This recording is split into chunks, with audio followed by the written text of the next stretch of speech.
1500 रुपयाची आपण घोषणा शिंदे साहेबांनीच केलेली आहे, 2100 रुपये करणार. तर ते 2100 रुपये या आर्थिक वर्षात आपण करणार का पुढच्या आर्थिक वर्षात करणार? तुम्ही 2100 रुपये बोलले, योग्य वेळी आम्ही जे जे बोललोय ते सगळं पूर्ण करणार. नाना, लाडकी बहीण योजना तुम्हाला वाटतं कमी होईल, बंद होईल? मी सांगतो तुम्हाला, लाडकी बहीण योजना कधीही बंद होणार नाही. आतापर्यंत इतिहासामध्ये कधी अशी योजना सुरू केली? आम्ही सुरू केली. त्याला हिम्मत लागते, धाडस लागतं आणि लोकांचे पैसे लोकांना देण्याची दानत लागते. ती दानत आम्ही दाखवली आणि म्हणून या ठिकाणी तुम्हाला सांगतो, लाडकी बहीण योजना कधी बंद होणार नाही. जे जे आम्ही बोललोय ते पूर्ण करणार आणि करणार. योग्य वेळी योग्य वेळी योग्य वेळी योग्य वेळी योग्य वेळी योग्य वेळी देणार. महिलांच्या योजनेसाठी पुरुषांनी कसा काय डल्ला मारला?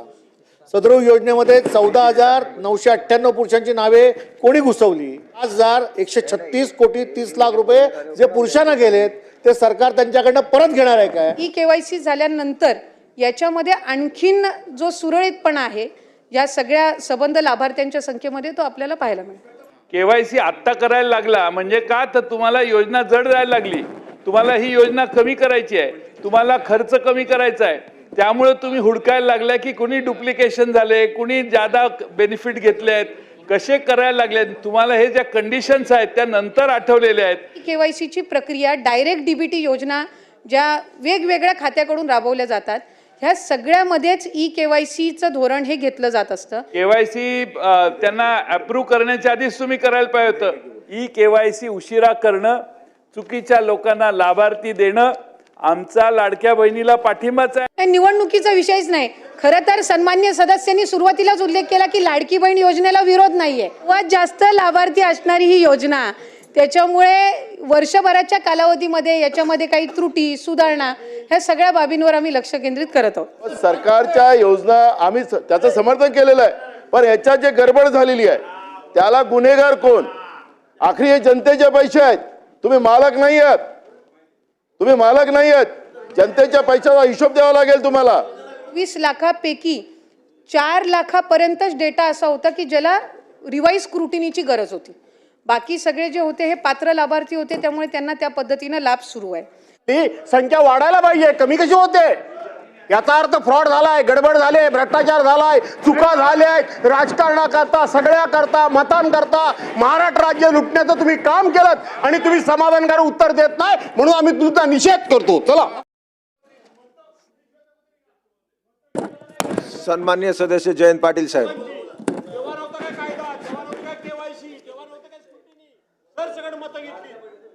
अध्यक्ष महोदय, मंत्री महोदयांच्या उत्तरातच कबुली जबाब आहे. विधानसभेच्या निवडणुकीच्या आधी ज्या घोषणा केल्या त्यामध्ये दुसरा कोणताही लाभ घेतलेला नसला पाहिजे अशी कंडिशन होती का? होती तर ज्यांनी असा लाभ घेतला ते अधिक दोषी ठरतात आणि ते दोषी ठरत असतील तर त्यांचे पैसे परत घेण्यापुरतं हे मर्यादित प्रकरण राहणार नाही. तर त्यांना अशी सिच्युएशन असताना मी दुसरीकडून लाभ 500 रुपयाचा घेतोय आणि तरी मी तुमच्याकडून 1500 मागितले आणि ती कंडिशन असेल तर त्या सगळ्यांच्यावर तुम्ही गुन्हे दाखल करणार काय? असं व्हेरिफिकेशन न करणाऱ्या अधिकाऱ्यांच्यावर तुम्ही गुन्हे दाखल करणार काय? आणि तिसरं म्हणजे सन्माननीय एकनाथ शिंदे साहेबांनी काल परवा पेपरला मी काल वाचलं की लाडकी सून योजना चालू करायचं ठरवलेलं आहे. बरोबर आहे ना? लाडकी सून, सुरक्षित सून, सॉरी मी लाडकी, आता लाडकं काय इलेक्शन असल्यामुळे लाडकं काय करायची गरज नाही. तर सुरक्षित सून अशा योजनेचा समावेश. बरोबर आहे. मी पाठिंबा आहे तुम्हाला माझा कायम पाठिंबा आहे, काही प्रॉब्लेमच नाही. त्यामुळं अशी नवी योजना करण्याच्या आधी अशा कंडिशन्स करा. पण पहिला प्रश्न माझा जो आहे की ज्यांनी असा चुकीचे फायदे घेतले, पुरुषांची नावं देऊन, तुम्ही आता काय म्हणताय केवायसी करतोय, केवायसी त्यांना अप्रूव्ह करण्याच्या आधीच तुम्ही करायला पाहिजे होतं. KYC आत्ता करायला लागला म्हणजे का, तर तुम्हाला योजना जड जायला लागली, तुम्हाला ही योजना कमी करायची आहे, तुम्हाला खर्च कमी करायचा आहे, त्यामुळे तुम्ही हुडकायला लागल्या की कुणी डुप्लिकेशन झाले, कुणी जादा बेनिफिट घेतले आहेत, कसे करायला लागले. तुम्हाला हे ज्या कंडिशन्स आहेत त्या नंतर आठवलेल्या आहेत, हे मुक्तपणाने आता मान्य करा आणि आपण आता नक्की कोणतं धोरण स्वीकारणार आहात आणि या सर्वांवर तुम्ही गुन्हे दाखल करणार का याचं उत्तर द्या. जयंत पाटील साहेबांनी या ठिकाणी ज्या बाबींचा म्हणजे उल्लेख या ठिकाणी केला, मी सर्वात पहिला जो लाडकी बहीण योजनेचा शासन निर्णय काढला त्यामध्येच या सगळ्या बाबी समाविष्ट केलेल्या होत्या. आणि साधारणपणे मी आपल्याला पुन्हा एकदा सभागृहाला माहिती देऊ इच्छिते की टोटल रजिस्ट्रेशन जे आलेलं होतं ते 2,63,83,000 होतं. त्यापैकी 2,43,42,936 म्हणजे जवळपास 20-22 लाख जे रजिस्ट्रेशन फॉर्म्स होते हे त्यावेळेला सुद्धा त्याचं रेक्टिफिकेशन झालेलं होतं. नाहीतर पहिल्याच ह्याला 2,63,00,000च लाभार्थी असते, ते 2,43,00,000 होते म्हणजे 2.43 होते. म्हणजे व्हेरिफिकेशनची प्रोसिजर ही सुरू असताना साधारणपणे ऑक्टोबर, नोव्हेंबर, डिसेंबरच्या कालावधीमध्ये, आचारसंहितेच्या कालावधीमध्ये पूर्ण स्क्रुटिनीची जी प्रोसिजर आहे ही त्या ठिकाणी स्थगित होती. आणि त्याच्यानंतर जानेवारी महिन्यामध्ये ज्या वेळेला सगळ्या विभागांना आम्ही त्या संदर्भातलं, खरं तर ऑक्टोबर महिन्यामध्येच त्या संदर्भातलं सगळ्या विभागांना पत्र आम्ही क्रॉस व्हेरिफिकेशन डेटासाठी दिलं होतं. कारण इतर विभागांचा डेटा हा आपण ॲक्सेस करू शकत नसतो एखादं डिपार्टमेंट. तर त्या ह्याच्यामध्ये जानेवारीमध्ये जशी त्यांच्याकडनं हा सगळा डेटा प्राप्त होत गेला त्या पद्धतीने याच्यामध्ये सुधारणाही केली गेली. आणि दुसरी महत्त्वाची गोष्ट म्हणजे जी KYCची प्रक्रिया आहे, साधारणपणे KYCची प्रक्रिया डायरेक्ट DBT योजना ज्या वेगवेगळ्या खात्याकडून राबवल्या जातात ह्या सगळ्यामध्येच KYCचं धोरण हे घेतलं जात असतं. पण ते घेत असताना काही 13-14 बाबींची त्याच्यामध्ये पूर्तता, कॉम्प्लायन्स करावे लागत असतात. त्या दृष्टिकोनातून हा 7-8 महिन्याचा कालावधी जरी लागला तरी ज्या विभागाकडून आम्हाला जानेवारी महिन्यापासून डेटा मिळाला त्या पद्धतीनं त्याचं क्रॉस व्हेरिफिकेशनची सुरुवात केली.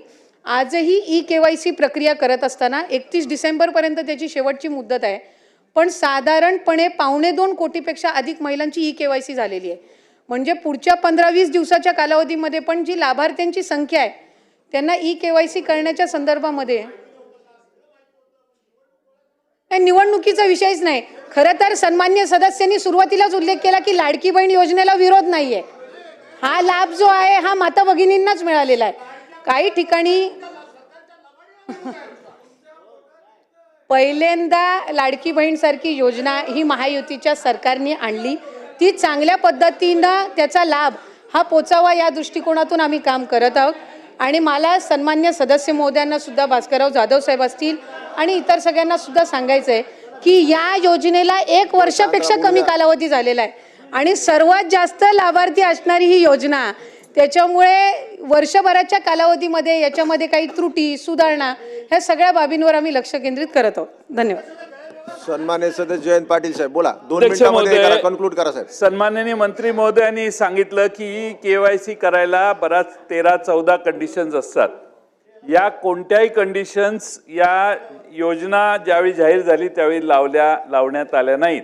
आता तुम्ही लावायला लागल्या. तुमच्या वेबसाईटवर जर बघितलं तर मागच्या महिन्यामध्ये 1,06,00,000 महिला एवढाच आकडा दिसत होता. आपलं म्हणणं असं असेल की आता 1,70,00,000 झालेले आहेत किंवा 75,00,000 झाले आहेत. म्हणजे जसं KYC होईल तसं चाललंय. त्यामुळं अर्थ खात्याच्या ते किती तुमचा आढावा घेतात मला माहीत नाही. पण अध्यक्ष महोदय, KYC उशिरा करणं, चुकीच्या लोकांना लाभार्थी देणं आमचा लाडक्या बहिणीला पाठिंबाच आहे. आमचा एकनाथ शिंदे नाही पाठिंबा आहे. काय प्रॉब्लेम नाही ना बघा. त्यामुळं सगळ्यात राज्य सरकार तुमचं येण्यात फायदा झाला लाडक्या बहिणीचा. पण 1 नंबरचा आमचा माणूस 2 नंबरला जाऊन बसला, हा तोटा महाराष्ट्राचा मोठा झालेला आहे. त्यामुळं ह्या KYC व्यवस्थित केल्या नाहीत यासाठी तेव्हापासून ज्या मंत्री महोदय होत्या त्यांना जबाबदार धरलं पाहिजे. आणि हे सगळं जे झालेलं आहे ते माझं पूर्ण होऊ दे.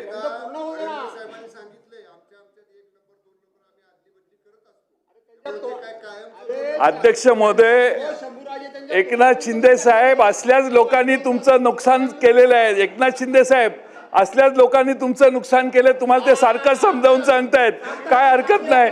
एक नंबर हा एक नंबरच असतो. एक नंबर हा एक नंबरच असतो.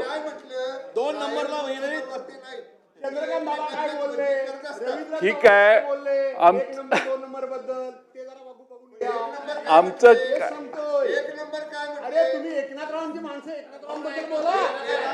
नाही नाही, आपसात अध्यक्ष बोलू नका, महोदय, आपसात अध्यक्ष बोलू नका. महोदय, माझ्या अध्यक्ष म्हणण्याला मला महाराज- संरक्षण द्या.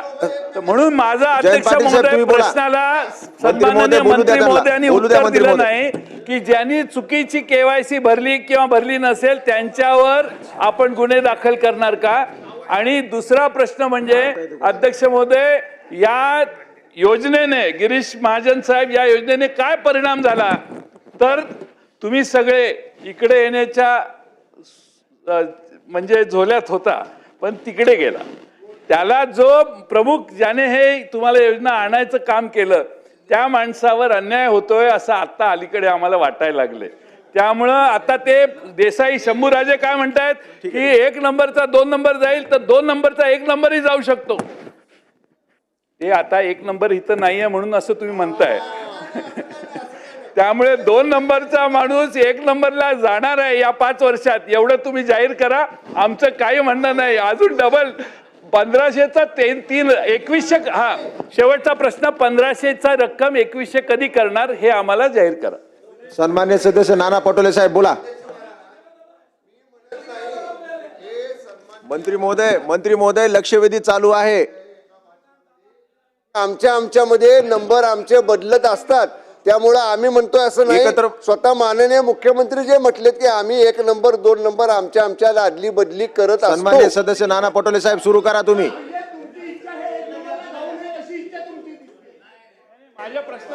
प्रश्नाचं उत्तर मंत्री महोदय मॅडम एकत्र देतील.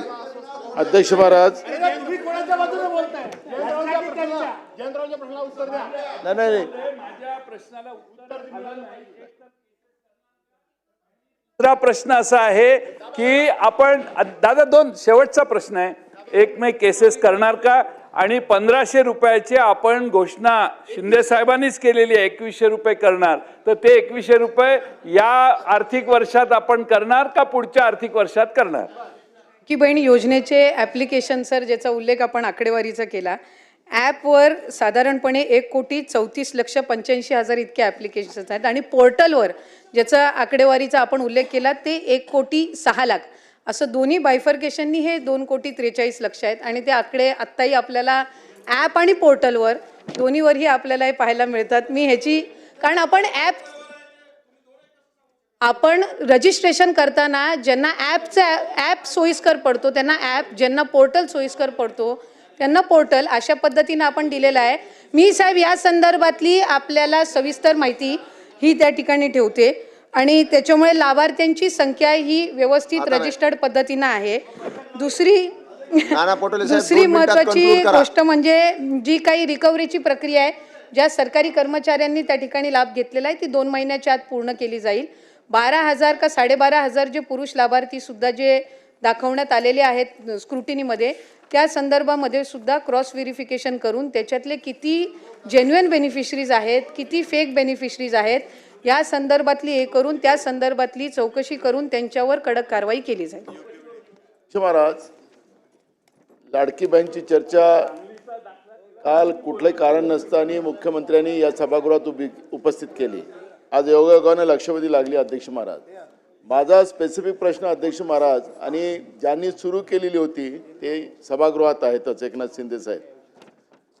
माझा प्रश्न एवढाच आहे की आपण जेव्हा योजना जाहीर केली त्यावेळेस आपण सांगितलं जेवढे काही अर्ज भरले जातील त्या सगळ्या अर्जाला आम्ही 1500 रुपये लाडक्या बहिणीला आम्ही निधी उपलब्ध करून देऊ असं आपण केलं. आम्हाला आनंद झाला, काही आम्हाला अडचण नाही. मग तुम्ही 2100 जाहीर केलं त्याचाही आनंद झाला. पण माझा एक स्पेसिफिक प्रश्न असा आहे की निवडणुकीच्या ऐन तोंडावर तुम्ही ही ज्या पद्धतीची घोषणा केली, कुठलाही नियम न पाहता या पद्धतीनं जे काही आता याच्यामध्ये अफरातफर झाली असं तुम्हीच मान्य करताय, मग अफरातफर झाली, योजना तुम्ही सुरू केली, तर गुन्हे दाखल करायची जी भूमिका आहे ती त्या लोकांवर करायची का तुमच्यावर करायची, हा एक प्रश्न आहे. एक, तुम्ही 2100 करणार का, दुसरा प्रश्न. आणि तुमची ॲप आणि पोर्टल याच्यामध्ये हे आकडे फरक का दिसतात? म्हणजे ही योजना जशी ज्या उद्देशाने तुम्ही सुरू केली, जी गडबड तुम्ही लोकांनी केली, ती आता ॲप आणि पोर्टलमध्ये आपल्याला पाहायला मिळते आहे. मग या योजनेमधले लाभार्थी नेमके कोण आहेत ते पण कळायला पाहिजे. नाही नाही, उत्तर द्या ना, देऊ द्या ना. या सुरुवात म्हणजे चुकीची माहिती रेकॉर्डवर जाऊ नये म्हणून मी एक क्लेरिफाय करते. लाडकी बहीण योजनेचे फॉर्म घेत असताना आपण ऑफलाईन, आपण ॲप, आपण पोर्टल असे वेगवेगळे माध्यमं लाभार्थ्यांसाठी उपलब्ध करून दिले होते आणि म्हणून त्याच्यामध्ये ॲप आणि पोर्टल हे दोन्हीही प्लॅटफॉर्म्स आहेत. आणि हे दोन्ही प्लॅटफॉर्म्स असताना जे ऑफलाईन फॉर्म पण जे अंगणवाडी सेविका असतील, आशा सेविका आहेत, तिथले ग्रामसेवक आहेत, वेगवेगळी जे सरकारी यंत्रणा आहे, यांना सुद्धा आपण तिथं लाभार्थ्यांना सोयीस्कर पडावं रजिस्ट्रेशनसाठी, त्या दृष्टिकोनातून आपण हे केलेलं आहे. आणि KYC साधारणपणे 1,74,00,000 महिलांपेक्षा जास्ती महिलांची झालेली आहे. हे मी ऑन रेकॉर्ड आपल्याला इथे सांगत आहे. 31 डिसेंबरपर्यंत त्याची मुदत आहे आणि त्याच्यामुळे कुठेही या संदर्भामध्ये रजिस्ट्रेशन करत असताना वेगवेगळे प्लॅटफॉर्म्स आपण त्यांच्यासाठी रजिस्ट्रेशनसाठी उपलब्ध करून देत असताना कुठल्याही लाभार्थ्यांच्या आकडेवारीची, कुठल्याही गोष्टीची इथं गडबड किंवा कुठल्याही पद्धतीचे याच्यामध्ये दुर्लक्ष झालेलं नाही. ठीक आहे. सन्मान्य सदस्य हारून खान.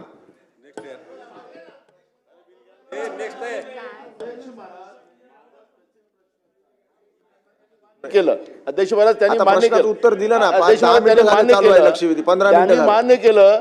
आशा वर्कर, अंगणवाडी सेविका, ग्रामसेवक आम्ही सगळ्यांना कामाला लावलं. यांनी टार्गेट दिलं होतं अध्यक्ष महाराज त्यावेळेस, एवढे फॉर्म भरलेच पाहिजे आणि त्या पद्धतीने त्यांनी फॉर्म भरलेत आणि बोगस भरले. तुम्ही टार्गेट दिलेलं होतं आणि मग तुमचं आता टॅब आणि या दोन्ही त्याच्यात फरक जाणवत आहे. आम्ही काय तुम्हाला मदत केली ना, पण तुम्ही सरकारच्या योजना आम्ही त्याचं समर्थन केलेलं आहे, पण याच्यात जे गडबड झालेली आहे त्याला गुन्हेगार कोण? आखरी हे जनतेचे पैसे आहेत. तुम्ही मालक नाही आहात. जनतेच्या पैशाचा हिशोब द्यावा लागेल तुम्हाला.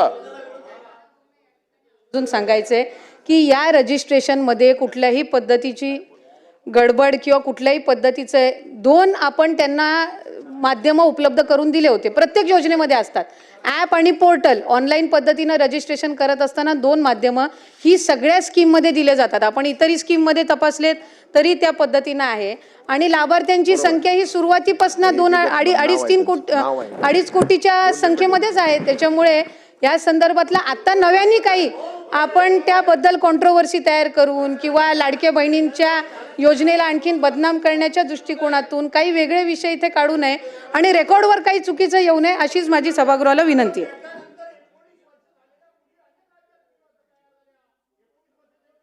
ती संख्या वाढायला पाहिजे, कमी कशी होते? याचा अर्थ फ्रॉड झालाय, गडबड झाले, भ्रष्टाचार झालाय, चुका झाल्या, राजकारणाकरता, सगळ्या करता, मतांकरता महाराष्ट्र राज्य लुटण्याचं तुम्ही काम केलं आणि तुम्ही समाधानकारक उत्तर देत नाही म्हणून आम्ही तुमचा निषेध करतो. चला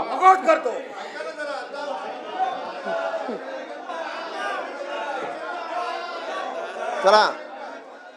अध्यक्ष नाना, तुम्हाला ऐकायचंय ना? लक्षवेधी 7 आणि 8. एक मिनिट. लक्षवेधी अध्यक्ष 7 आणि 8 महोदय, पुढे ढकलण्यात येत आहे. अध्यक्ष महोदय, नाना आता बसा. आपण विधेयक घेऊ. बिल थांबा अध्यक्ष. थांबा 1 मिनिट. नाना, राज्याचे अरे बाबा, उपमुख्यमंत्री शिंदे साहेब काय बोलतायत? लक्षवेधी संदर्भात, लाडक्या बहिणीच्या संदर्भात नाना आपल्या आदिती तटकरे यांनी व्यवस्थित उत्तर दिलं. ऐका ना. अरे तुम्ही ही योजना जेव्हा सुरू केली तेव्हा ती, आता तुम्ही म्हणताय लाडक्या बहिणीवर अन्याय होतोय, तुम्ही योजना बंद करण्यासाठी कोण गेलं वडपल्लीवर कोर्टामध्ये? कोण गेलं? बघा, वडपल्लीवर कोणाचा समर्थक होता? अनिल वडपल्लीवर. अध्यक्ष महोदय, यांनी योजना बंद व्हावी म्हणून कोर्टात गेले आणि ते नानाचा माणूस होता वडपल्लीवर. आणि या ठिकाणी बसा ऐका, सत्य ऐका जरा. आणि म्हणून आम्ही जी योजना सुरू केली त्या योजनेमध्ये बिलकुल कुठल्याही परिस्थिती आम्ही चांगल्या भावनेने भूमिकेत ही योजना सुरू केली. त्यावेळेस तुम्हाला वाटलं हे फक्त निवडणुकीपुरती घोषणा आहे. तुम्ही चुनावी जुमला म्हणाले नाना, तुम्ही म्हणाले ही फसवी घोषणा आहे. तुम्ही एवढ्यावर थांबले नाही, तुम्ही हायकोर्टात पाठवलं. हायकोर्टाने पण एक चपराक दिली, त्याला पाठवून दिलं परत. आणि तरीसुद्धा आम्ही या ठिकाणी त्या लाडक्या बहीण योजनेचे पैसे नाना जमा केले. त्याच्यामध्ये तुम्हाला वाटलं आता आचारसंहितेत पण पैसे बंद होतील, तर आचारसंहितेचे पण ॲडव्हान्स पैसे आम्ही टाकले. आम्ही पण बरोबर डोकं लावून काम केलं, लाडक्या बहिणींना पैसे मिळाले पाहिजे म्हणून. आणि लाडक्या बहिणींनी तुमचा टांगा पलटी केला आणि पार असं लँडस्लाईड मॅन्डेट दिलं की म्हणून आता बघा आदितीने जे उत्तर दिलं आमच्या मंत्री महोदयांनी अतिशय स्पेसिफिक प्रश्नांना उत्तर दिलं आहे. आणि तुम्हाला सांगतो कुठल्याही परिस्थितीमध्ये लाडकी बहीण योजना तुम्हाला वाटतं कमी होईल, बंद होईल, मी सांगतो तुम्हाला लाडकी बहीण योजना कधीही बंद होणार नाही. आणि सांगतो तुम्हाला, तुम्ही 2100 रुपये बोलले, योग्य वेळी आम्ही जे जे बोललोय ते सगळं पूर्ण करणार नाना. कारण लाडक्या बहिणींमुळे तुम्ही जे नाही लाडक्या तुम्ही खोडा घालायला प्रयत्न केला की नाही, लाडक्या बहिणीने चांगला जोडा दाखवला की नाही, लाडक्या बहिणीने काय चांगला जोडा दाखवला की नाही, विधानसभेत दाखवला की नाही. आणि म्हणून आता नाना एकच आहे, तुम्ही लाडक्या बहिणींच्या विरोधात कधी बोलू नका बिलकुल. नाहीतर आता येणाऱ्या पुढच्या निवडणुकांमध्ये लाडक्या बहिणी परत या ठिकाणी नाना तुम्ही तुमच्यावर का घेताय, बोला ना. ऐका अरे लाडक्या बहिणींना आतापर्यंतच्या इतिहास किती वर्ष होतं हो काँग्रेसचं सरकार, आतापर्यंतच्या इतिहासामध्ये कधी अशी योजना सुरू केली? आम्ही सुरू केली. त्याला हिंमत लागते, धाडस लागतं आणि लोकांचे पैसे लोकांना देण्याची दानत लागते. ती दानत आम्ही दाखवली. आणि म्हणून या ठिकाणी तुम्हाला सांगतो लाडकी बहीण योजना कधी बंद होणार नाही. जे जे आम्ही बोललोय ते पूर्ण करणार आणि करणार.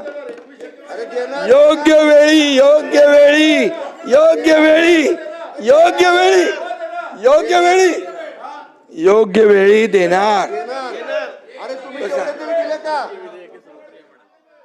आता शासकीय विधेयके सुरू करावी.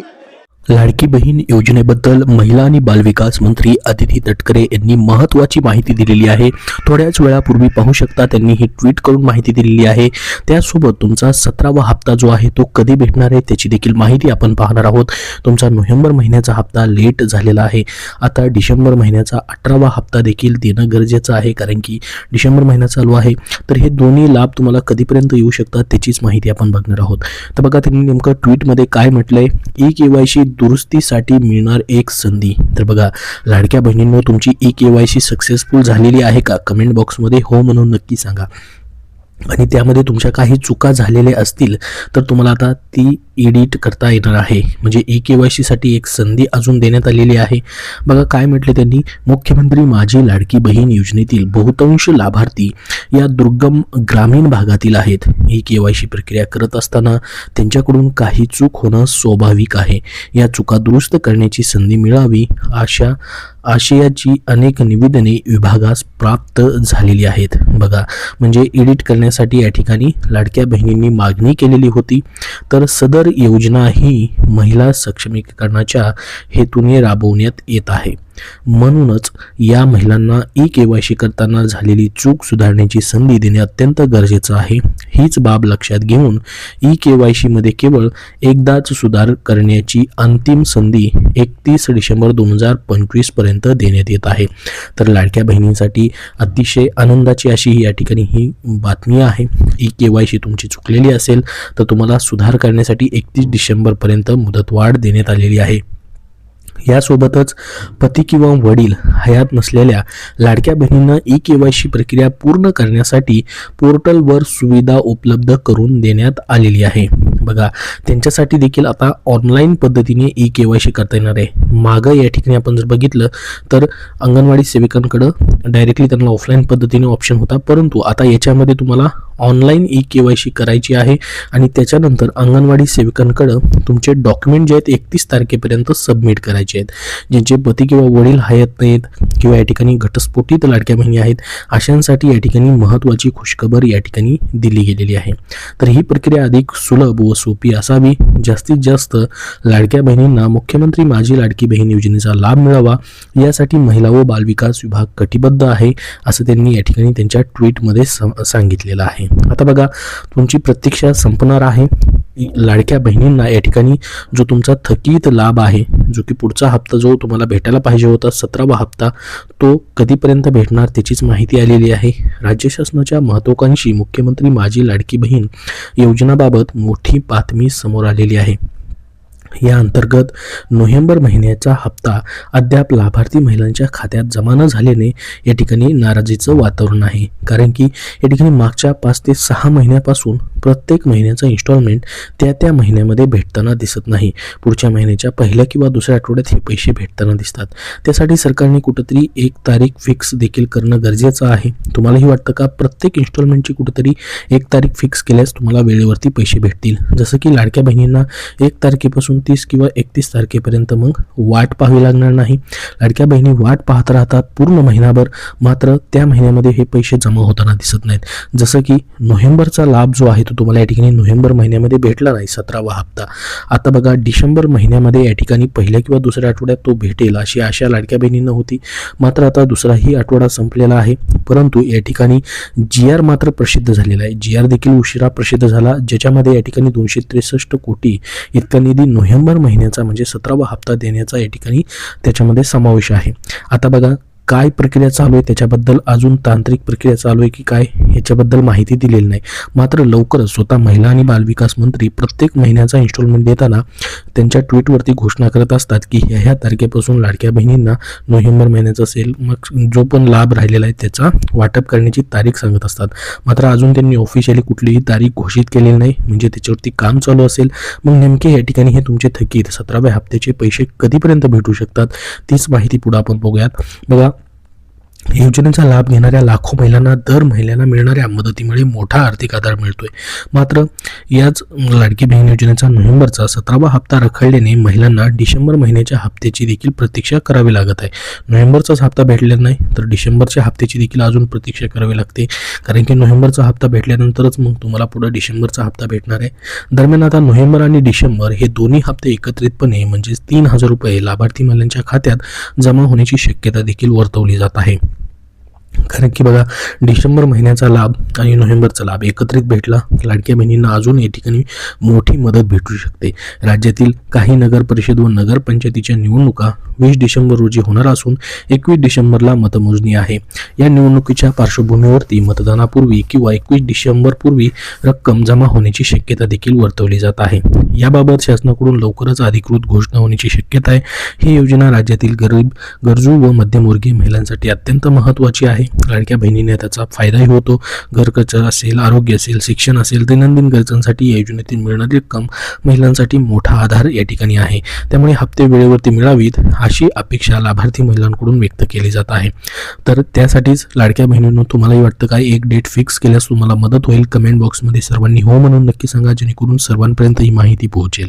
दरम्यान अपात्र लाभार्थ्यांची छाननी प्रक्रिया देखील शासनाकडून सुरूच आहे. योजनेचा लाभ फक्त पात्र महिलांनाच मिळावा यासाठी गेल्या महिन्यापासून कागदपत्रे, उत्पन्न निकष, इतर सरकारी योजनांचा लाभ आदी बाबींची तपासणी देखील या ठिकाणी केली जात आहे. निकषाबाहेर असलेल्या किंवा चुकीची माहिती देऊन लाभ घेतलेल्या महिलांना अपात्र ठरवून त्यांचा पुढील लाभ देखील बंद करण्यात येत असतो. तर याच पार्श्वभूमीवर शासनाने KYC प्रक्रिया देखील सध्या अनिवार्य केलेली आहे. 31 डिसेंबरपर्यंत तुम्हाला या ठिकाणी KYC प्रक्रिया करायची आहे, जेणेकरून तुमचा प्रत्येक महिन्याचा इन्स्टॉलमेंट जो आहे तो वेळेवरती भेटण्यास मदत होणार आहे. तर बघा नोव्हेंबरचा लाभ तुम्हाला कधी भेटेल तर एकतर 21 डिसेंबर नंतर किंवा या ठिकाणी 20 डिसेंबर पूर्वी तुम्हाला या ठिकाणी हा लाभ वाटप केला जाऊ शकतो, कारण की निधी मंजूर झालेला आहे.